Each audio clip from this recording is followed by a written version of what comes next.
ഇന്നത്തെ ക്ലാസ്സിൽ നമ്മൾ ഇലക്ട്രിക് ചാർജസിൻ്റെ പ്രോപ്പർട്ടീസിനെ കുറിച്ചാണ് ഡിസ്കസ് ചെയ്യുന്നത്. അപ്പോൾ ഇത് തുടങ്ങുന്നതിന് മുൻപ് ഒരല്പം കാര്യം ഇലക്ട്രോസ്റ്റാറ്റിക്സിനെ കുറിച്ച് അറിഞ്ഞിരിക്കണം. നമ്മൾ രണ്ട് മെറ്റീരിയൽസ്, ആസ്ബസ്റ്റോസും സിലിക്കൺ റബ്ബറും രണ്ട് മെറ്റീരിയൽസ് എടുക്കുന്നു. രണ്ടും ന്യൂട്രലായിട്ടുള്ള രണ്ട് മെറ്റീരിയൽസാണ്. ഈ മെറ്റീരിയൽസ് തമ്മിൽ റബ്ബ് ചെയ്ത് കഴിഞ്ഞപ്പോൾ ഇവിടെ സംഭവിച്ചത്, ആസ്ബസ്റ്റോസിൽ നിന്ന് കുറച്ച് ഇലക്ട്രോൺസ് സിലിക്കൺ റബ്ബറിലേക്ക് ട്രാൻസ്ഫർ ചെയ്ത് പോയി. ഇവിടെ ഇലക്ട്രോൺ കിട്ടിയത് സിലിക്കൺ റബ്ബറിനാണ്. അതുകൊണ്ട് സിലിക്കണിന് നെഗറ്റീവ് ചാർജ് കിട്ടുകയും ഇലക്ട്രോൺസ് ലൂസ് ചെയ്തത് ആസ്ബസ്റ്റോസിനാണ്. അതുകൊണ്ട് ആസ്ബസ്റ്റോസിന് പോസിറ്റീവ് ചാർജ് കിട്ടുകയും ചെയ്തു. ഇവിടെ ഇലക്ട്രോൺ ട്രാൻസ്ഫർ ചെയ്തുകൊണ്ടാണ് ഈ ചാർജസ് ഫോം ചെയ്തത്. ആ കാര്യമാണ് നമ്മൾക്കിവിടെ ഓർമ്മയിൽ വരേണ്ടത്. ഇന്ന് നമ്മൾ ഇലക്ട്രിക് ചാർജസിൻ്റെ പ്രോപ്പർട്ടീസിനെ കുറിച്ചാണ് ഡിസ്കസ് ചെയ്യുന്നത്. ഓരോ പ്രോപ്പർട്ടീസായി നോക്കി പോകാം. ആദ്യം അറിയേണ്ടത് രണ്ട് ടൈപ്പ് ചാർജസ് ആണുള്ളത്. ഒന്ന് പോസിറ്റീവ് ചാർജും ഒന്ന് നെഗറ്റീവ് ചാർജും. ഈ ചാർജസിന് പോസിറ്റീവെന്നും നെഗറ്റീവെന്നും പേര് കൊടുത്തതേ ഉള്ളൂ. ആ പേരുകൾക്ക് പോസിറ്റീവെന്നും നെഗറ്റീവെന്നും ഉള്ളത് മാത്തമാറ്റിക്സിലെ പോസിറ്റീവും നെഗറ്റീവും തമ്മിൽ യാതൊരു ബന്ധവുമില്ല. ഈ ചാർജസിന് പോസിറ്റീവെന്നും നെഗറ്റീവെന്നും പേര് കൊടുത്തത് ബെഞ്ചമിൻ ഫ്രാങ്ക്ലിൻ എന്ന അമേരിക്കൻ സയൻറ്റിസ്റ്റാണ്. അദ്ദേഹത്തിൻ്റെ ചിത്രം നിങ്ങൾക്ക് സ്ക്രീനിൽ കാണാവുന്നതാണ്. ചാർജിൻ്റെ യൂണിറ്റ് കൂളോംബ് എന്നാണ്. നിങ്ങളുടെ സ്ക്രീനിൽ കൂളോംബ് എന്ന ഒരു സയൻറ്റിസ്റ്റിൻ്റെ ചിത്രം കാണാവുന്നതാണ്. കൂളോംബ് എന്നത് സയൻറ്റിസ്റ്റിൻ്റെ പേരായതുകൊണ്ട് തന്നെ യൂണിറ്റ് എഴുതുമ്പോൾ സി, ക്യാപിറ്റൽ ലെറ്ററിൽ വേണം സി എന്നുള്ള ലെറ്റർ എഴുതാനായി. ചാർജിൻ്റെ യൂണിറ്റ് കൂളോംബ്, അത് റെപ്രസെൻ്റ് ചെയ്യുന്നത് ക്യാപിറ്റൽ ലെറ്റർ സി എന്നാണ്. അടുത്ത പ്രോപ്പർട്ടിയിലേക്ക് പോകാം. ഫിഗറിൽ ശ്രദ്ധിക്കുക. ഒരു പോസിറ്റീവ് ചാർജും ഒരു നെഗറ്റീവ് ചാർജും എടുത്താൽ അവ തമ്മിൽ അട്രാക്റ്റ് ചെയ്യുകയാണ് ചെയ്യുന്നത്. അതേപോലെ തന്നെ രണ്ട് പോസിറ്റീവ് ചാർജോ രണ്ട് നെഗറ്റീവ് ചാർജോ എടുത്താൽ അത് തമ്മിൽ റിപ്പൽ ചെയ്യുകയും ചെയ്യും. ഒരേപോലത്തെ ചാർജസിനെ ലൈക്ക് ചാർജസ് എന്ന് പറയും.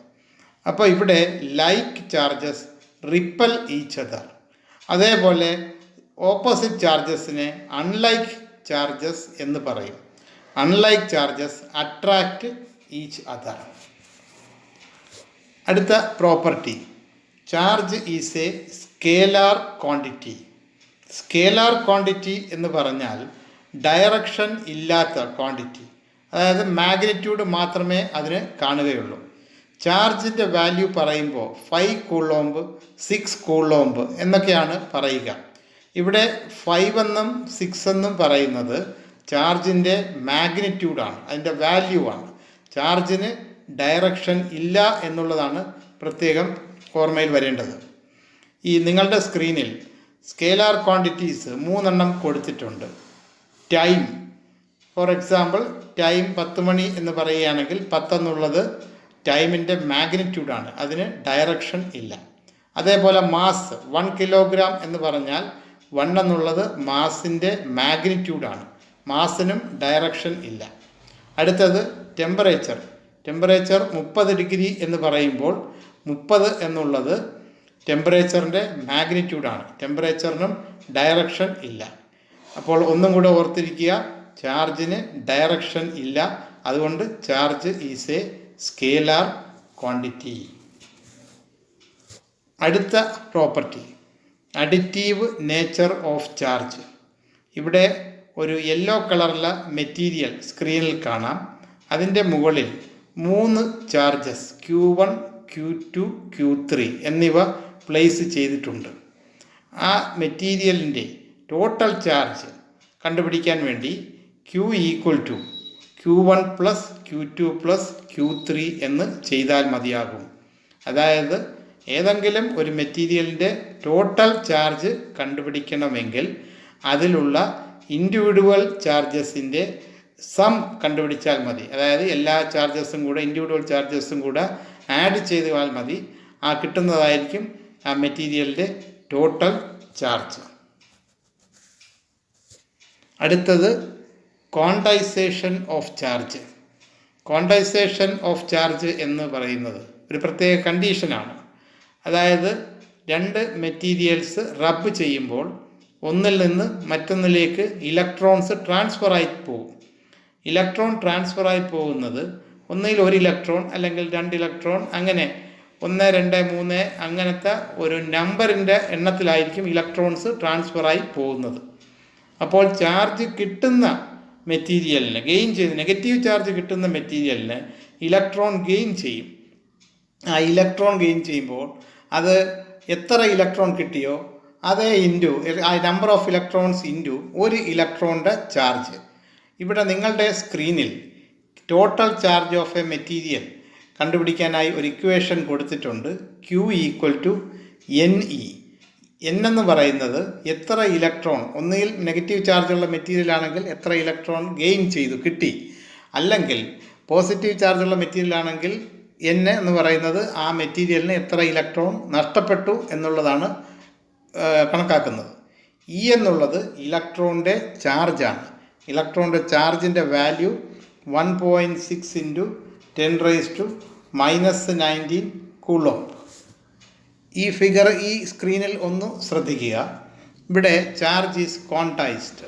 അവിടെ ഒരു ഡെഫിനീഷൻ എഴുതിയിട്ടുണ്ട്. Electric charge exist in discrete packets rather than in continuous amount. ഇവിടെ ഉദ്ദേശിക്കുന്നത് രണ്ട് മെറ്റീരിയൽസ് റബ്ബ് ചെയ്യുമ്പോൾ ഇലക്ട്രോൺ ഒന്നിൽ നിന്ന് മറ്റൊന്നിലേക്ക് ട്രാൻസ്ഫറായി പോകും. ആ ഇലക്ട്രോൺ ട്രാൻസ്ഫറായി പോകുമ്പോൾ ഇലക്ട്രിക്കൽ ചാർജാണ് അവിടെ ട്രാൻസ്ഫർ ആകുന്നത്. കാരണം ഒരു ഇലക്ട്രോൺ ഒരു ചാർജുണ്ട്, ഇ എന്നുള്ള ചാർജുണ്ട്. 2 ഇലക്ട്രോൺ ആണ് ഒരു മെറ്റീരിയലിൽ നിന്ന് മറ്റതിലേക്ക് പോകുന്നതെങ്കിൽ ചാർജ് ഗെയിൻ ചെയ്യുന്ന മെറ്റീരിയലിന് 2 ഇലക്ട്രോണിൻ്റെ ചാർജ് ആയിരിക്കും കിട്ടുക. അവിടെ ആ റെഡ് കളറിലെ ബോക്സിനകത്ത് കൊടുത്തിട്ടുണ്ട്. For a positively charged material Q = NE. അവിടെ N എന്ന് പറയുന്നത് പോസിറ്റീവ് ചാർജ് കിട്ടിയ മെറ്റീരിയലിന് എത്ര ഇലക്ട്രോൺ നഷ്ടപ്പെട്ടു എന്നുള്ളതാണ് കാണിക്കുന്നത്. അതേപോലെ for a negatively charged material Q = -NE. അവിടെ N എന്ന് ഉദ്ദേശിക്കുന്നത് ആ നെഗറ്റീവ് ചാർജ് കിട്ടിയ മെറ്റീരിയലിന് എത്ര ഇലക്ട്രോൺസ് ഗെയിൻ ചെയ്യാൻ പറ്റി എന്നുള്ളതാണ്. ജനറലായിട്ട് അതിനടിയിൽ Q = +or-NE, where N = 1, 2, 3 etc. N 1, 2, 3 എന്നുള്ളതിനെ ഇൻറ്റിജർ വാല്യൂസ് എന്നാണ് പറയുന്നത്. N ഒരിക്കലും ഫ്രാക്ഷണൽ വാല്യൂ വരത്തില്ല. കാരണം N എന്ന് പറയുന്നത് ഇലക്ട്രോണിൻ്റെ എണ്ണം ആണ്. ഇനി ഇതുവരെ നമ്മൾ പറഞ്ഞ പ്രോപ്പർട്ടീസ് ഒന്നും കൂടെ ഒന്ന് നോക്കാം. ആദ്യം, there exist only 2 types of charges, namely positive and negative. 2 type ചാർജസേ ഉള്ളൂ, ഒന്ന് പോസിറ്റീവും ഒന്ന് നെഗറ്റീവും. Charge is quantized. Charge packets ആയിട്ടാണ് പോകുന്നത്, അതിനെയാണ് ക്വാണ്ടൈസ്ഡ് എന്ന് പറഞ്ഞിട്ടുള്ളത്. Charge is a scalar quantity. ചാർജിന് ഡയറക്ഷൻ ഇല്ല, മാഗ്നിറ്റ്യൂഡ് മാത്രമേ ഉള്ളൂ.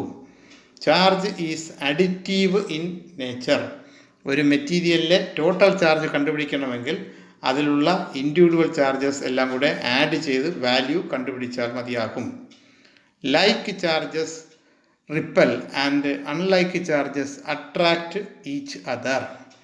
അതായത് 2 പോസിറ്റീവ് ചാർജോ 2 നെഗറ്റീവ് ചാർജോ എടുത്താൽ അത് തമ്മിൽ റിപ്പൽ ചെയ്യും.